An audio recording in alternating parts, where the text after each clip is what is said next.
Professor Manoj Kumar Jha 3 minutes. शुक्रिया माननीय उपसभापति महोदय। मैं माननीय मंत्री जी बड़े गौर से सुन रहे हैं, पढ़ भी रहे हैं। उनको आग्रह करूंगा कि नाम बड़ा बढ़िया रखा है, जन विश्वास। अब ये तो मैं यही जानना चाहता हूं उस कागज के पीछे कौन सी चीज है। बहरहाल मैं माननीय मंत्री जी, हमारे यहाँ कहावत है, महाराष्ट्र में भी होगी, गुजरात में भी होगी, नाम बड़े और दर्शन छोटे। मैं क्यों कह रहा हूं ये बात, इसके पीछे एक कहानी छोटी सी सुनाऊं। There is a paper on criminology in my university as part of department of social work. तो क्रिमिनोलॉजी में हम लोग पढ़ाते थे white collar crime versus blue collar crime. तो माननीय उपसभापति जी, एक निम्न आय वर्ग का आदमी भूख से परेशान होकर के एक दुकान से ब्रेड का एक टुकड़ा लेके भागता है। पुलिस उसको चेज करती है, थाने में बिठाती है, तूने ब्रेड की डकैती की। एक कॉरपोरेट का आदमी 1 लाख करोड़ का घपला करता है, उसे सोफे पे बिठा करके उसके साथ डील की जाती है।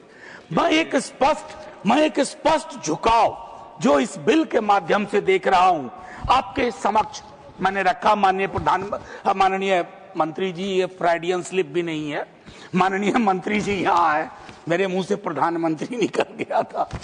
तो मैं माननीय मंत्री जी से कहूंगा कि ये जो कॉरपोरेट के प्रति झुकाव है, इस पर थोड़े लगाम की आवश्यकता है। जैसे कहा ना कि आपने कि एमएसएमई को प्रोटेक्ट करेगा।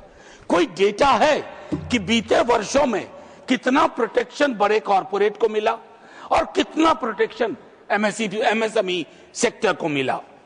माननीय उपसभापति महोदय, एक समानांतर न्यायिक प्रणाली का जन्म हो रहा है इसके माध्यम से, और उसमें जवाबदेही क्या है और उसकी प्रणालियां क्या होगी, पद्धति क्या होगी, कोई स्पष्टता नहीं है। 1 मिनट ज्यादा लूंगा।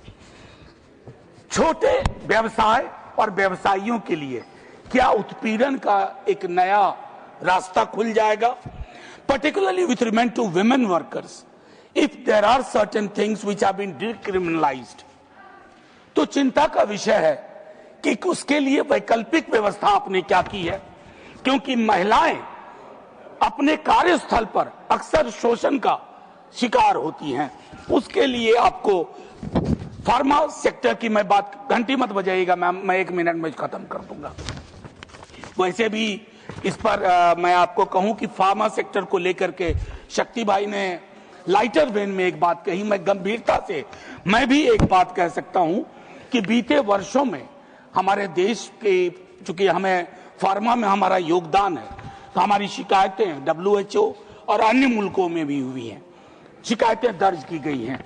उसके मद्देनजर मुझको लगता है कि इसे रिविजिट करने की बेहद आवश्यकता है।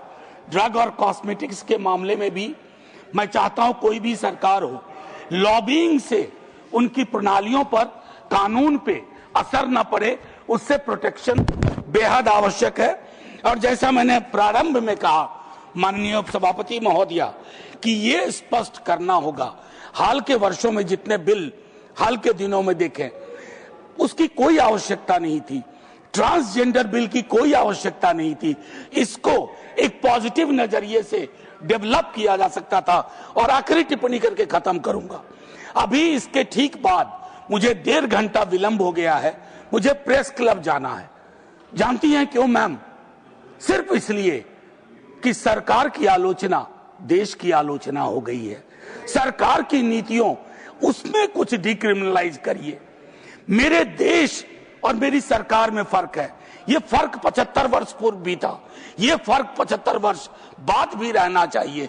क्योंकि आज मैं जहां जा रहा हूं वहां YouTube बैन कर दिया गया है, जर्नलिस्ट हैव बीन बैन, और मैं वहां जा रहा हूं सदन की तरफ से, अपने दल की तरफ से, राष्ट्रीय जनता दल की तरफ से मैं अंत में माननीय मंत्री जी को जय हिंद के माध्यम से कहता हूं कि तय करिए कि सरकार किसके लिए है।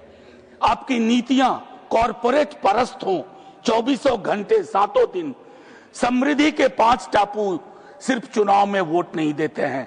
असमानता के महासागर वाले लोग ही आपको चुन के यहां तक बिठाए हैं, नहीं तो यहां और वहां में फर्क नहीं है। जय हिंद।